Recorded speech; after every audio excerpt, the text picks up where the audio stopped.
Hello! In this final video of Unit 2, we'll talk about completing your resume.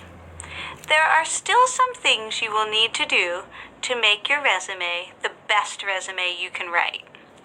One of these things has to do with presentation. In other words, how your resume looks. Is it easy to read? Does it look good? Does it follow standard resume rules? The next thing we'll discuss is proofreading and editing your resume. This means reading back over your resume after you have written it and making sure it doesn't have any mistakes. Finally, we'll talk briefly about the two most popular types of resumes, functional and chronological. After this video, we hope you will feel confident and ready to research and write your own resume. The assessment that follows this video will ask you to write your own resume and to read someone else's resume. To begin then, let's look at presentation. When an employer reads your resume, you want to be sure you make a great first impression. You can achieve this not only by having the skills, qualifications, and experience, but also making sure your resume looks professionally written and is easy to read. As we've said before, you don't want to give an employer an excuse to throw your resume in the recycling can. After all, an employer will probably read many other resumes before getting to yours. So if it doesn't follow what we call standard formatting, it will not make a good first impression. Some examples of standard formatting include using a standard font, for example, Times New Roman, using bullet points, using lots of white space to make the resume easier to read, using bold text and indents to give more importance to information and show relationships between information. If we look in this good example of a resume, we can see each of these things. Beth Smith uses only two fonts, Calibri and Arial. Bullet points to summarize her skills and work experience, lots of white space, and she uses bold text and indents. The next thing you need to do after you finish writing your resume is to read through it a few times or get someone else to read through it after you. You should read the resume looking for mistakes in grammar, spelling, punctuation, and capitalization. If you are unsure of the rules for each of these things, ask someone who's an expert or read a reliable book or website that explains the rules correctly. Make any necessary changes so that your resume is free of any mistakes. Nowadays, most employers ask you to send your resume by email or upload it to a job website. But if you're planning on sending the resume through the mail, be sure that you use a good quality paper. In the United States, you can buy cotton paper that is more expensive than regular printer paper, but it makes all the difference. A better quality paper will make your resume stand out from the crowd. Lastly, you should think about which type of resume you should use. There are two common types of resume used nowadays, functional and chronological. Chronological is the one most commonly used. It lists your work experience and qualifications in chronological order, starting with the most recent first. It is the one most people use when writing a resume. On the other hand, a functional resume puts more emphasis on your abilities and less on your work experience. If you have just graduated from high school or college and don't have a lot of work experience, you probably want to emphasize your education and qualifications and not your work experience. Or maybe you are just returning to the workforce after being away for an extended period of time. For example, because of illness or having a child. A functional resume may be a better fit for you in this case. We will examine functional and chronological resumes in more detail in the additional resources at the end of the unit. For the moment, we hope you've learned in this video the importance of good presentation, proofreading and editing your finished resume, and the basic differences between functional and chronological resumes. It's now time you put the finishing touches on your own resume. Be sure to carefully and thoroughly research the job you're applying to, and try to remember all the things we discussed in this unit. Good luck! Next, in Assessment 2, we're going to ask you to submit your resume, and another student in this course will read and review your work. Thanks for watching. Bye for now.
Hello. In this unit, we're going to introduce you to professional letter writing as the third part of the application process. In addition to a resume, job seekers include a cover letter as part of their application. There are three main reasons to write a cover letter. A written letter shows the applicant's personal style, explains the applicant's qualifications for the job, and formally asks for an interview. In later videos, we will take you through each part of the cover letter and how to write a clear and organized cover letter. At the end of this unit, you will write your own cover letter to apply for a specific job. To begin, a cover letter is a one-page formal letter, and there are some parts that look the same in each cover letter. In a later video, we will talk about professional letter format, or how it looks. However, the content or information in the cover letter should be a little different from each job you are applying for. The cover letter helps an employer to understand more about the applicant and helps to direct attention to certain parts of the resume. The first reason for writing a cover letter is that it shows the applicant's personal style or personality. Job seekers choose very specific words to introduce themselves to an employer. This is how they show their personal style. For example, Tom and Beth are both applying for the same job as an international student advisor. In his cover letter, Tom writes, "I am interested in working with international students." Beth writes, "I am very excited to meet and work with international students." The word choices in these examples show us their personal styles. We see that Tom is interested in working with international students, but Beth is very excited to meet and work with international students. Beth's personality is much clearer with her word choices, excited to meet and work with. The second reason for writing a cover letter is to explain the applicant's qualifications for the job. Using our same candidates, Tom and Beth, let's see how they would write a short description of their qualifications. Tom writes, "I have 2 years of experience working as an activities director of a language school." Beth says, "As a resident advisor, I advise students on counseling on personal, cultural, and immigration issues, as well as organize professional, social, and cultural programs." From the short descriptions in their cover letters, most employers would want to read Beth's resume to find out more about her experience. The third reason for writing a cover letter is to formally ask for an interview. There are different ways to make a request, as we will discuss in later videos. When applicants know the name and the contact information of the hiring manager, they may say that they will call at a certain time to arrange for an interview.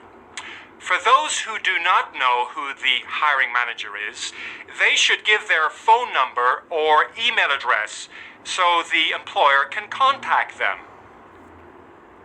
To review, we now know the cover letter is the introduction to the applicant's personal style and gives a summary of the applicant's qualifications, which are explained in the resume. If employers like what they read in the cover letter, it is possible that the applicant will be invited for an interview. Next, go on to reading number 1, which shows 2 sample cover letters.